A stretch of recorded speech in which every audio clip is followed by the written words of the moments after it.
All right, so the dreaded prong collar. I noticed I hadn't done any videos explaining them. Just me complaining about them being banned and screaming and whatnot. So let me just explain how I use them, what they're for. I'll try to do it quickly because I'm fucking tired of trying to film. So let's make a few things clear right off the bat. What are they good for? Well, primarily enforcement for proper heel. I find that it's most effective for that. And it's not the bad boy tool. We don't slap a pinch on the dog and start popping the shit out of him for being a bad boy, for aggression. That's not the way it works, okay? It gives you, dogs that are less sensitive, it gives you greater general control, but dogs in general, I feel for a period of time, it helps them a lot with heel. Not teaching, maintaining. That brings me to my second point, which is that we don't teach anything with these, okay? I do, however, teach with a star mark. I use this for teaching. Now, I don't know how other trainers might feel about that, but to me, this is basically, ne popo, Bart Bellin style. You combine negative reinforcement at a very low level with positive reinforcement. And puppies walk right through this. This is just a plastic pinch, okay? This is my version of the flat collar, basically. This is for trained dogs, for puppies, and for dogs just starting out. I orient them to pressure at a very low level with this, and gradually the level of pressure increases to the dog's Goldilocks zone, essentially. A level where they can handle it, but it doesn't diminish them, okay? And to understand what that level is, I guess you have to be around dogs a lot and be able to read them well. They'll tell you, panting a lot, slope down. I won't get too into that, but you want to find a level where the dog, once he understands what you want, and just as importantly, he understands pressure, and this is an integral part of that, he will avoid a correction because it's meaningful enough by doing, okay? Because it's called positive punishment in learning theory. I don't like the word punishment. I like to think of this as communication, but basically it's avoidance conditioning. You want to condition the dog to avoid it because it's aversive enough where, they don't want to experience that correction, so they'll try to avoid it by doing, essentially. It shouldn't be a huge component of training. In fact, it varies from dog to dog how much it's used, but it is a component. It needs to be at least a small component of training with every dog. And I'm not going to get into debating about that, but so this can be useful for that in terms of establishing greater control over, say, a big, strong dog, or just a dog that is not sensitive at all. They just process sensory information differently, and they might need a little extra pressure, okay? But it's really good for heel for a period of time. So what I do is I start them off on this. This is a baby one, okay? And again, it's nothing, real gentle, and I'm not correcting. I'm orienting them to pressure gradually. I have videos on that, After about a week, maybe, we'll upgrade the collar, even if it's just for a period of, 2 or 3 days. Real gentle exposure to this, okay? And I lead them around in like circles, figure eights, and I'm just kind of gradually getting them used to it, going side to side, letting them get used to that pressure, and what I'm trying to teach them is go with the pressure. Now, I've already done that with Star Mark, prepared them for it, but now it's the same lesson just with a different collar, and it's super light.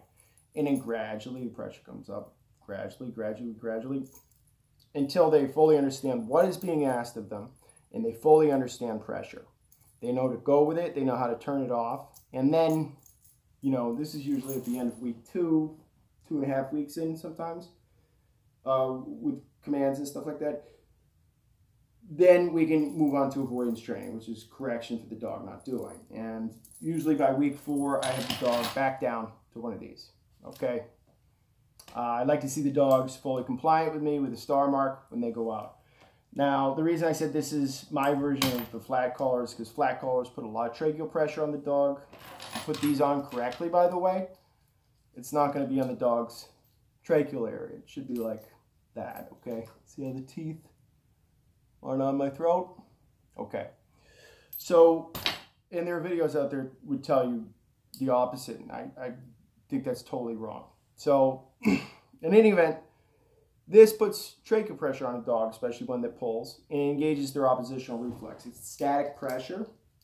It's not even really pressure, it's just pulling on the dog, right? Whereas this, it'll squeeze gradually, and then you're like, oh, let's go, okay? But instead of just, boom, even distribution of pressure, pulling, it's distributed across the dog's neck, and it's done gradually, whereas this is just, it's like holding back a drunk in a fight. Okay, and they all have an oppositional reflex. If you pull static pressure backward, they're going to want to move forward, no matter what the dog.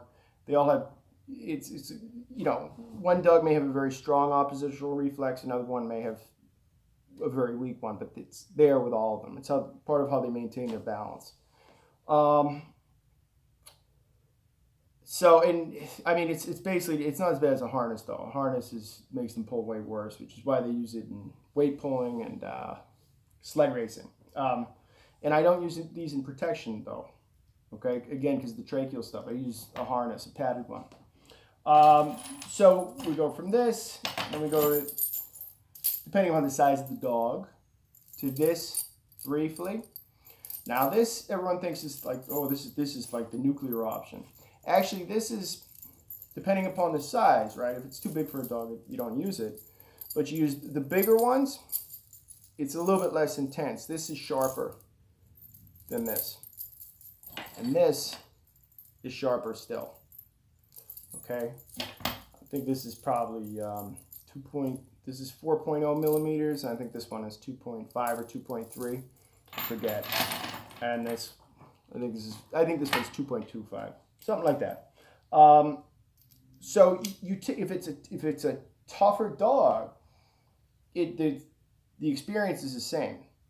Okay, the sensory experience is no different for a super tough dog than the dog that just turns to a puddle of piss if you put too much pressure on with one of these. Okay, so it's all relative to the individual dog. Some dogs may never go above this, but I do actually, even if it's just a couple of days, just to kind of see how they might handle a little bit of extra pressure. But again, it's so like gentle the way I do it, and I have videos of this. It's not a big deal. It's just a question of whether or not I'm going to actually at some point correct the dog where it's, you know, sharper, firmer, fuller correction, rather than just light negative reinforcement with one of these. And that, again, this is why we take our time and evaluating the dog throughout to see how they handle pressure. It's a very, very important part of training. But again, no teaching is done with this, okay? This is like, the only thing that this educates the dog about is pressure. Go with leash pressure. This is how you turn it off. This is what that sensation means. But I'm not teaching him sit, no, sit, when he doesn't know how to sit. That's not how this shit works. Or he lunges, no, pull the shit out of him. It's not going to work. This is a great way to get a dog to redirect to bite the shit out of you, by the way. So, look, there's like all this stuff about the collars. It's much ado about nothing. If you thought like this about the dentist, which a lot of people do, you'd never be able to go to the dentist. Okay, I know that this stuff looks medieval, but they're not looking at it like you do. No dog has ever been like, oh my fucking God, what is that? And then ran in the other room. It never happens. Even the most coddled dogs, they don't know what the fuck this is. And the way I use it, they've never run away from it when I try to put it on them. They don't care. I mean, you do it right, and the devil's in the details with all this stuff, and you have proper handling skills, which is something I stress with all my clients. It's perfectly humane, as long as they understand and they're prepared. It's an incremental, gradual process in terms of acclimating them to pressure. By the way, this is my favorite one. It's nice looking. Okay, it's the middle of the road. Say, you know, lighter actually, just in terms of correction intensity, from left to right, right? So, and then this would be on the end here. Now, I use martingale steel ones as backups, and with my trained older dogs, I have them on a lot because I think they look nice. And if they try to scavenge or something, I could pull them. The steel gives a little extra pressure, but I don't really use it a whole lot correctively. And Dewey responds well to this. This is a dominant dog collar, and I just use it real gently. And I don't fit it super duper tight, but he just responds well to this because he gets pressure. He just kind of goes with this light. So, but usually this is used for choking with dogs that are super aggressive or could come at you. You have to control their air supply. I've never actually used one like that, but not against it. A lot of great trainers would do it, but it's for really, really severe cases, and it's mainly to keep yourself safe. But I'll use these as backup collars sometimes too, because these can fail. All right, so if you see pictures of dogs that work with me, they get all this shit on them. You know, they're getting used to the e-collar. It's a process that starts both on, it's on leash initially. But then they might have one of these and one of these, and people are like, oh my God, he's barbaric. Like, no, but this isn't doing any corrective work, okay? This is there just in case this fails. And unless we're working on e-collar conditioning, I'm not doing a ton of work.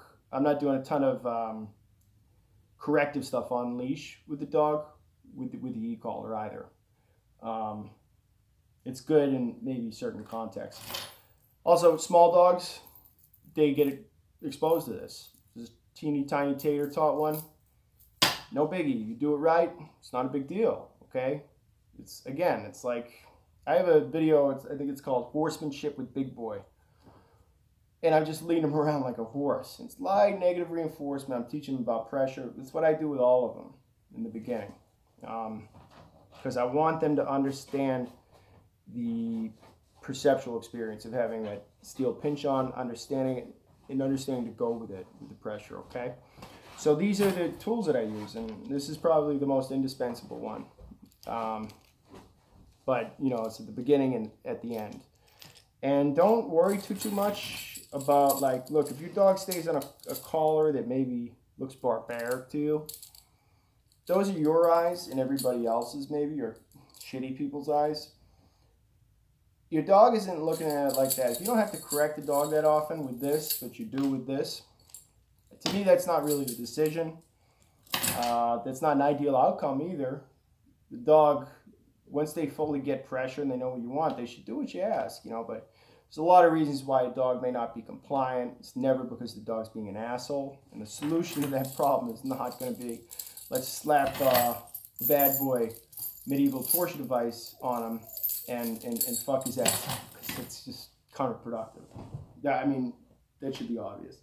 Okay, but I just want people to know what the tools are that I use and what I think they're, what they're good for and how I use them. And I got plenty of videos with me working dogs. I mean, I'm very transparent about this stuff. So if everyone's hyper fixated on equipment, I think it's silly. But it is what it is. So I'm just trying to address that, and and really so people can understand equipment better too. That's really important. And you should not be, I have leash handling videos. Devil's always in the detail with this stuff, but if you're just jerking the shit out of the leash with one of these on, man, that's no good. Learn how to use the leash properly, okay? So that you can get away with the least amount of pressure possible. All right, that's it.